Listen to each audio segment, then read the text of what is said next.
আজকে আমি আলোচনা করব গণেশ চতুর্থীর দিনকে কিভাবে আপনি গণেশ পুজো এবং গ্রহদোষ খণ্ডন করবেন। কেন গণেশ হচ্ছে আমাদের মূল দেবতা, গণেশ পুজো ছাড়া অন্য কিছু করা যায় না। তাই গণেশের বীজমন্ত্র দিয়ে গণেশকে প্রণাম জানিয়ে আমি শুরু করছি। ওং গাং গণেশায় নমঃ।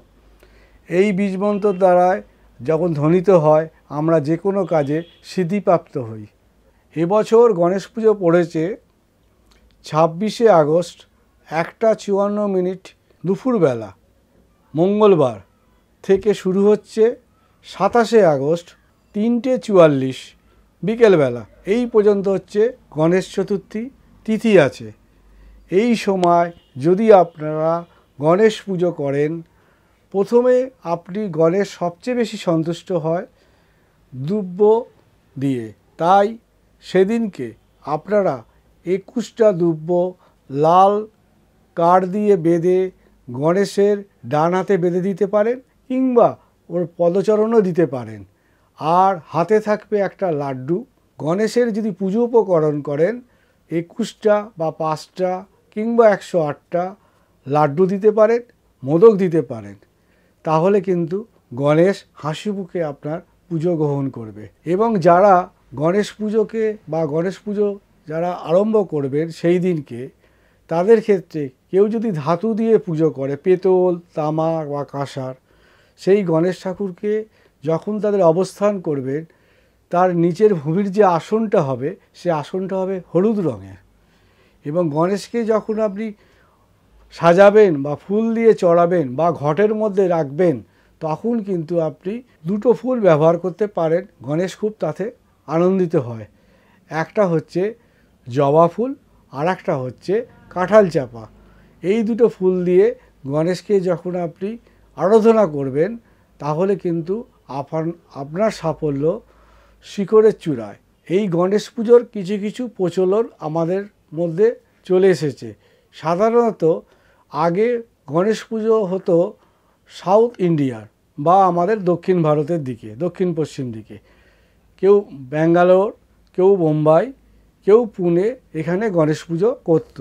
বর্তমানে গণেশ পুজোর প্রচলন কলকাতায় অনেক দিন শুরু হয়ে গেছে। এবং এখানকার লোকালয় লোকেরা, কলকাতার লোকেরা গণেশ পুজো সাধারণত 4 দিন করে। আর বোম্বে, পুনে বা আদার্স লোকেরা তারা 10 দিন করে। তাই গণেশ পুজো যেহেতু 27শে আগস্ট, তাই গণেশ পুজোর বিসর্জন হবে 6ই সেপ্টেম্বর, কারণ 10 দিন পর।